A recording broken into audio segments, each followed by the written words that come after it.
Jadi yang disebut dengan sepasang kekasih adalah ketika dua individu bersatu atau tinggal bersama, di mana dua individu ini memiliki latar belakang yang berbeda. Contohnya ya, contohnya misal misal ada seorang pemuda bernama Agus, terus istrinya bernama Santi. Nah, Santi ini orang tuanya seorang seniman, musisi. Artinya Santi ini dari kecil dia terbiasa dididik di lingkungan yang cenderung bebas.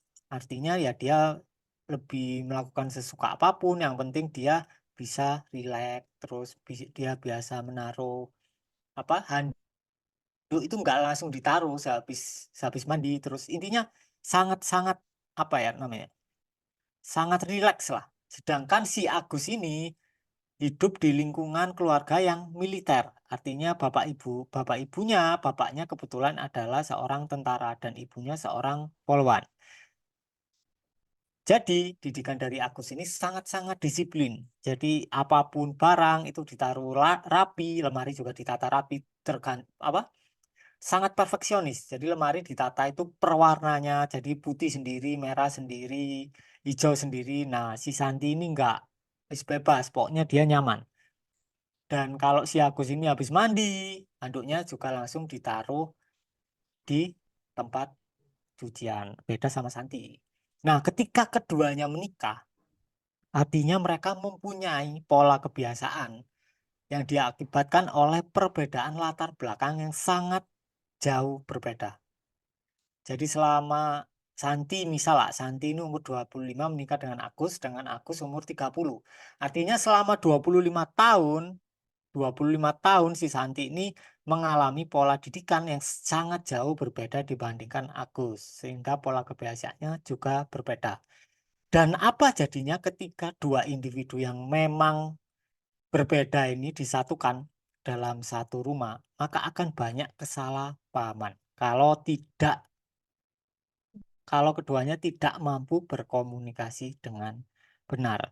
Contoh aja, contoh. Contoh misal ya si Santi naruh handuknya sembarangan. Nah, si Agus ini terbiasa untuk menaruh handuknya langsung di cucian. Sederhana ini sangat sederhana tapi mampu memicu perkelahian atau perdebatan. Ketika ini terus-menerus berangsur-angsur, pasti akan menjadi masalah yang besar. Padahal awalnya cuma masalah naruh handuk, atau tatanan lemari, atau tata cara mengasuh anak, dan lain-lain. Ya, karena dua individu ini berasal dari latar belakang yang berbeda. Oke, next. Atau ada pertanyaan? Oke, so far masih bisa lanjut Mas. Yang berhubungan dengan materi belum ada. Nanti Siap, ada pertanyaan tabungan nih di akhir nanti kita bisa jawab. siap. Next, nih.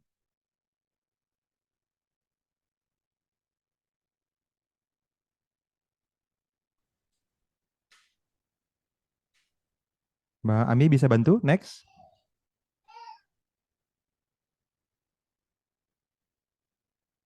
Wah, sinyalnya Mbak Ami mungkin lagi nggak bagus apa ya?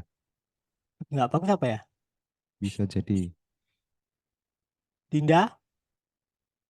Wah iya bener hilang. Iya, silakan. Ya ini ada tanggapan dari teman nih, dari Siap, teman kita. Saling menerima dan menyelaraskan yo. Oh, siap. apa Memang biar harus nggak ada saling, gejolak. siap, saling menerima. Nanti kita akan jelaskan bagaimana cara berkomunikasi yang benar yang berdasarkan pada penerimaan dan penyelarasan. Tuh. Oke, oke, oke. Nah, kalau terkait sakit fisik tadi, Mas, Hmm. ada yang nanya nih teman kita, Mbak Nafsi. Mas Riko, selamat malam. Izin bertanya, Bapak saya berusia 64 tahun, punya masalah pada kakinya sakit dan jalannya sangat pelan. Apakah memicu sakit kaki Bapak saya kebanyakan berhubungan badan atau faktor lain? Karena tetangga saya bilang yang memicu sakit kaki Bapak saya itu kebanyakan berhubungan badan. Apa iya, Mas?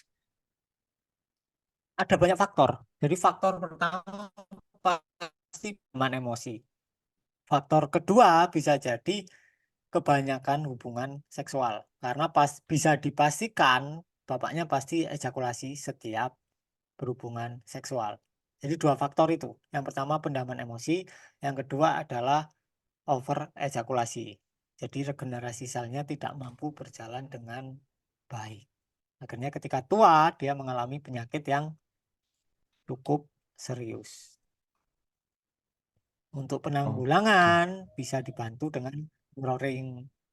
Mirroring terus dari rasa-rasa yang muncul. Oke, Mas. Lanjut ke materi, Mas. Surface communication Nih, gimana nih? lanjut ya. Nah, kita biasanya antar pasangan ini hanya berkomunikasi di tingkat permukaan. Jadi tanpa adanya pemahaman, maka komunikasi hanya terjadi di permukaan. Tanpa adanya pemahaman, maka komunikasi hanya menimbulkan kekacauan. Jadi biasanya pola pola komunikasi kita itu hanya mengarah ke target. Misal ya, misal si Santi tadi naruh handuknya sembarangan. Si Agus ini kan sebel. Sebel dan pola kalimatnya hampir bisa dipastikan menunjuk Santi. Kamu nih, kamu nih, kamu nih. Nah, tidak ada satu orang pun yang merasa nyaman dengan ditunjuk-tunjuk. Benar nggak, Mas Fadli? Betul, nggak suka. Orang nggak suka disalahin, Mas. Apalagi Ya, di orang kondisi nggak. rules hidup yang berbeda gitu kan. Kayaknya biasanya nggak salah Heeh. gitu kan. Ya, biasanya kan di Kan rumah itu biasa itu kan selama 25 tahun, terus tiba-tiba baru menikah 1 tahun atau baru menikah 1 bulan sudah disalah-salahin karena perbedaan pola kebiasaan. iya, Nah, Mas. misal misal si Agus juga kok kok kaku, sifatnya kaku juga disalah-salahin sama Santi. Kamu nih terlalu kaku gini gini gini. Nah, dari situ kan tidak muncul pemahaman yang benar di antara kedua belah pihak. Nah, karena untuk kan orang menikah kan pasti tujuannya untuk apa ya? Untuk terus berumah tangga sampai sampai tua kan. Betul nggak Mas Fadli? Yes, yes, betul. Yes, oke. Nah, ketika ada semacam konflik seperti itu, pasti berusaha diminimalisir atau ditekan. Walaupun si Santi ini kesel dan si Agus ini kesel akibat dituduh-tuduh, ya dipendem aja. Ya kan? Hmm. Pertama awal dipendem itu kayak kita mendem kerikil. Tapi ketika itu bolak-balik dipendem terus selama 1 tahun, terus 2 tahun, 3 tahun, 4 tahun, 5 tahun, 6 tahun, bisa jadi rumah tangganya tidak bertahan. Tiba-tiba meledak cerai. Kebanyakan kasus Hmm. kan seperti ini kan. Dari hal simpel, cuma dari naruh anduk yang memicu rasa kesal di dada. Dan gumpalannya itu terus meningkat, terus meningkat, terus meningkat sepanjang tahun. Karena si Santi terus-menerus menaruh handuknya di kasur. Dan si Agus terus-menerus kaku. Akhirnya muncullah kesimpulan di akhir. Setelah 6 tahun emosinya sudah meledak, muncullah kesimpulan, wah kita nggak cocok kayaknya. Iya, iya. Gitu Perbeda nggak beda biasanya. prinsip gitu bilangnya kan. Padahal ternyata Beda prinsip prinsip. handuk ya, Nah, Mas. padahal cuma, iya, masalah handuk doang padahal. Simple. Iya, iya, Dan iya, itu iya. banyak terjadi.